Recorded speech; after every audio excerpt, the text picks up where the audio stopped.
My dear friends, my dear masters and my dear gods, எல்லோருக்கும் வணக்கம். நாம எல்லோரும் enlightened masters. தியானம் யாரெல்லாம் செய்வார்களோ சில வருடங்களுக்கு அப்புறமாகட்டும் சில நாளுக்கு அப்புறமாகட்டும் அந்த தீவிரமான பயிற்சி என்பது செய்தால் சில வருடங்களுக்கு அப்புறம் சில நாளுக்கு அப்புறமாகட்டும் நமக்கு ஒரு புரிதல் என்பது வருது. நாம இங்கே ஏதோ என்ஜாய்மெண்ட்டுக்கோ என்டர்டெயின்மெண்ட்டுக்காகவோ இல்ல டைம் பாஸ் பண்றதுக்கோ நாம் எல்லோரும் வரல அப்படின்ற விஷயம் நமக்கு தெரியுது. இந்த உலகத்தில் இந்த பூலகத்தில் ஒரு சரியான பாசிட்டிவ் டிரான்ஸ்ஃபர்மேஷன் என்பது கொண்டுவதற்காக நாம வந்திருக்கிறோம் என்ற விஷயம் விரிவாக புரியுது. எந்த விதமான டிரான்ஸ்ஃபர்மேஷன் கொண்டு வரணும், பூலகத்தில் எப்படி கொண்டு வரணும்? ஒரு பள்ளி, ஒரு ஸ்கூல் இருக்கு. அந்த ஸ்கூல்ல அந்த சிட்டிக்குள்ள எல்லா மாணவர்களையும் எங்க ஸ்கூல்ல ஃபர்ஸ்ட் வந்திருக்காங்க அப்படின்னா எங்க ஸ்கூலுக்கு தான் ஃபர்ஸ்ட் அப்படின்னு சொல்லுவார்.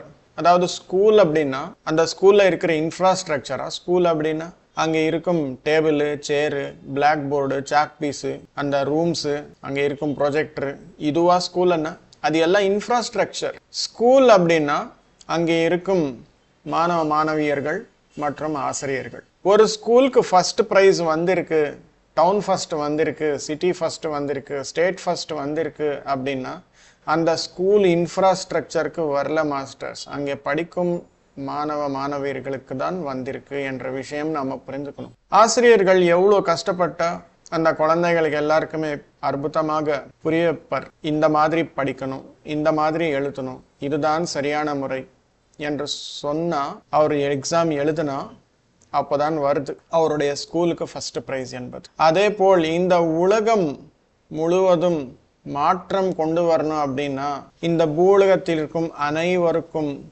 அனைத்து மக்களுக்கும் உள்மாற்றங்கள் என்பது கொண்டு வரணும். ஒவ்வொருலையும் நேர்மறையாக யோசிக்கிறது எப்படி, நேர்மறையான வாழ்க்கை எப்படி வாழ்வது என்ற விஷயம் புரிய வைக்கணும். வாயால் சொன்னா அது புரியாது, காதால் கேட்டா அது அந்த அனுபவம் வராது. உள்மாற்றங்கள் என்பது வரணும் அப்படின்னா தியானம் பண்ண வைக்கணும், ஞானத்தை சொல்லணும், அனுபவங்களை பகிர்ந்துக்கணும். இப்படி செய்தால் மக்களுக்குள்ள சில நாளுக்குள்ள கொஞ்சம் கொஞ்சமா மாற்றம் வந்து அது இந்த உலக மாற்றத்திற்கான ஒரு வழி என்பது ஆகும். எதுக்காக எல்லாரும் மாற்றணும்? உள்மாற்றங்கள் என்பது எல்லாருக்குள்ளேயும் எதுக்காக கொண்டு வரணும்? எதுக்காக எப்படின்னா எல்லாருக்குள்ளேயும் ஒரு ஆன்மா என்பது இருக்கு. ஒவ்வொரு ஆன்மாக்கும் ஒரு தனிப்பட்ட சேக்ரெட் லைஃப் அப்படின்றது இருக்கு, சேக்ரெட் கோல் அப்படின்றது இருக்கு, பிக் பிக்சர் என்பது இருக்கு. ஆனா யாருக்குமே எதுவுமே தெரியாது. ஒவ்வொரு ஆன்மாவும் ரெடியா இருக்கு வெளியே வந்து அந்த செயல்கள் எல்லாமே செய்யணும் அப்படின்னு சொல்லி. இந்த உலகத்திற்காக யாரெல்லாம் ரெடியா இருப்பார்களோ அவங்களுக்கு போய் தியானம் சொல்லி கொடுக்கறது தான் நாம் செய்யும் முயற்சி. இதுதான் நாம செய்ய வேண்டியது. இது செய்தால் இந்த உலகத்துல நேர்மறையான மாற்றங்கள் என்பது கொண்டு வர முடியும். சில விஷயங்கள் எத்தனை நாள் ஆனாலும் மாறவே மாறாது. ஒரு நேரத்தில் சாஃப்ட்வேர் வந்தது, ஒரு நேரத்தில் கம்ப்யூட்டர் வந்தது, ஒரு நேரத்தில் கால்குலேட்டர் வந்தது, இன்னொரு நேரத்தில் வேற எதேதோ வந்தது. இப்போ ஆர்டிஃபிஷியல் இன்டெலிஜென்ஸு, ரோபோட்டு, மெஷின் லர்னிங்கு, இந்த மாதிரி எல்லாமே வருது. ஆனா ஒண்ணு மட்டும் மாறல.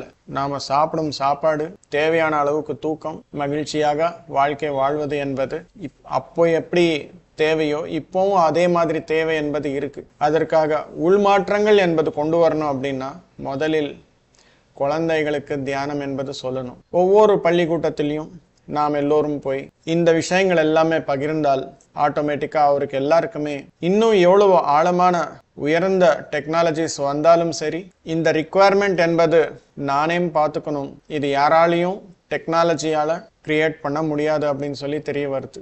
அதாவது உலகத்துல எத்தனை டெக்னாலஜிஸ் வந்தாலும் உள்மாற்றத்திற்கு பிரமிட் ஸ்பிரிச்சுவல் சொசைட்டிஸ் மூவ்மெண்ட் கிட்டேயே வரணும், தியானம் தான் செய்யணும். அதற்காக நாம் செய்யும் இந்த முயற்சி என்பது மிக்க உயர்ந்தது என்ற விஷயம் நாம் எல்லோரும் தெரிஞ்சுக்கணும் மை டியர் ஃப்ரெண்ட்ஸ். அதற்காக உங்களால எத்தனை பேருக்கு தியானம் என்பது சொல்லிக் கொடுக்க முடியுமோ அத்தனை பேருக்கும் தியானம் சொல்லிக் கொடுக்கணும்.